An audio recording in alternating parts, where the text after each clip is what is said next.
हमें हमेशा दूसरों की मदद करनी चाहिए। आपकी एक छोटी सी मदद से किसी की जिंदगी बदल सकती है। इस कहानी motivational long story in Hindi एक बूढ़ी माँ में भी कुछ ऐसा ही होता है।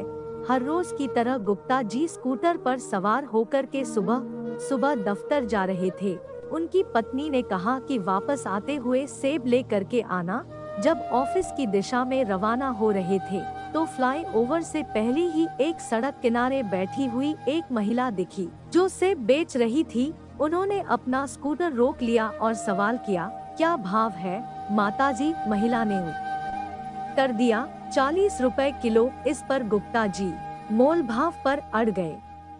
गुप्ता जी कहने लगे कि 30 रुपए प्रति किलो। माताजी ने कहना शुरू किया, 35 रुपए प्रति किलो। इस पर गुप्ता जी ने उत्तर दिया, 30 रुपए से 1 रुपए ज्यादा नहीं दूंगा। माताजी ने कहा, बेटा इससे कम नहीं, 35 रुपए प्रति किलो ले लो ना।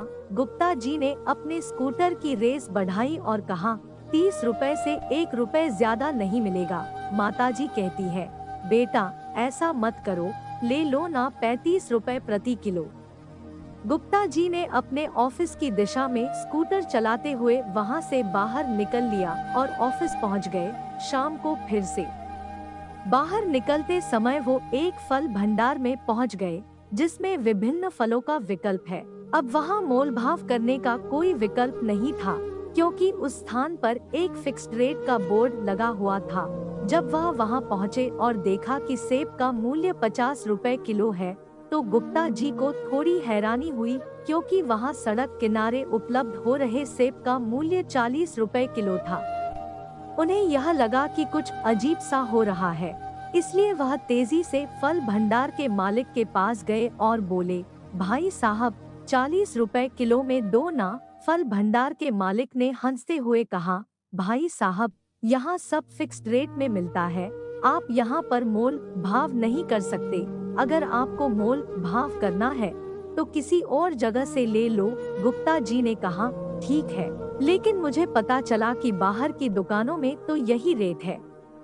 फल भंडार के मालिक ने कहा, भाई साहब यहाँ तो वह नहीं है, कृपया आप एक बार जो पीछे बोर्ड पर लिखा है उसे पढ़ ले कि मोल भाव करके हमें शर्मिंदा न करें। गुप्ता जी शर्म से वहाँ से निकल गए, उम्मीद में कि फ्लाईओवर के नीचे किनारे पर जो महिला बैठी थी वह शायद अब भी वही होगी और वहां से सेब खरीदने का विचार किया जा सकता है। उन्होंने स्कूटर को दौड़ाया और पहुंचे तो वहां महिला बैठी हुई थी। महिला ने गुप्ता जी को पहचान लिया और कहने लगी कि 35 रुपए किलो, बस मोल भाव मत करो। गुप्ता जी मुस्कुराए और कहा, कोई बात नहीं माताजी, आप 2 किलो सेब पैक कर दीजिए और इसके लिए मैं आपको 100 रुपए दे दूंगा। महिला ने कहा, मेरे पास खुले पैसे नहीं है। शर्मा जी ने कहा, खुले की जरूरत नहीं है, आप रख लो 100 रुपए और 2 किलो सेब मुझे दे दो। महिला ने मुस्कुराते हुए कहा, आपका बहुत धन्यवाद। गुप्ता जी ने कहा कि मैं अभी अभी एक बड़ी दुकान में देख कर आया हूँ, वहाँ पर भी सेब 50 रुपए किलो ही मिलते हैं, तो वहाँ से लेने से अच्छा है कि मैं आपके यहाँ से ले लूँ। माता जी की आंखों में आंसू आ गए।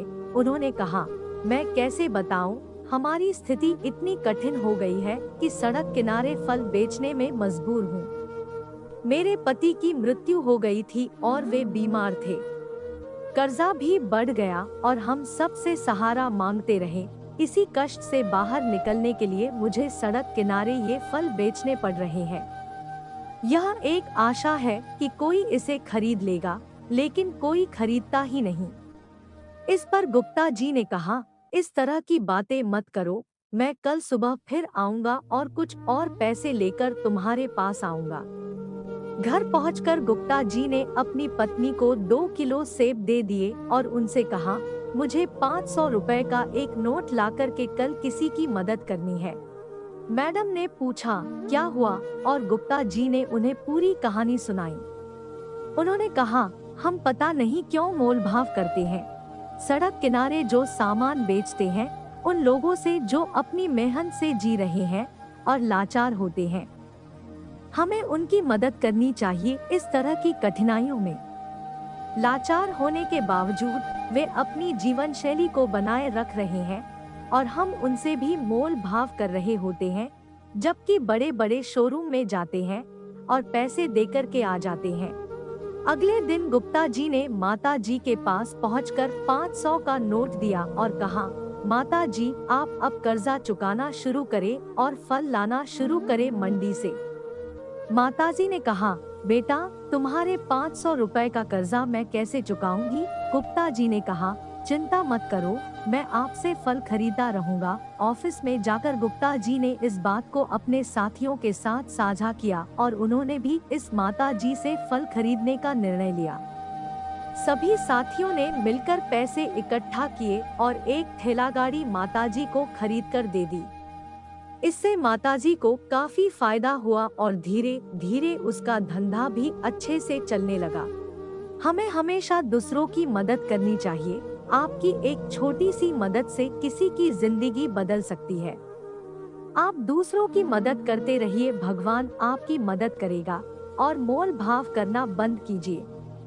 अगर आपको हमारी story motivational long story in Hindi एक बूढ़ी माँ अच्छी लगी हो तो अपने दोस्तों के साथ भी शेयर कीजिए और कमेंट में जरूर बताइए कि कैसी लगी हमारी स्टोरी।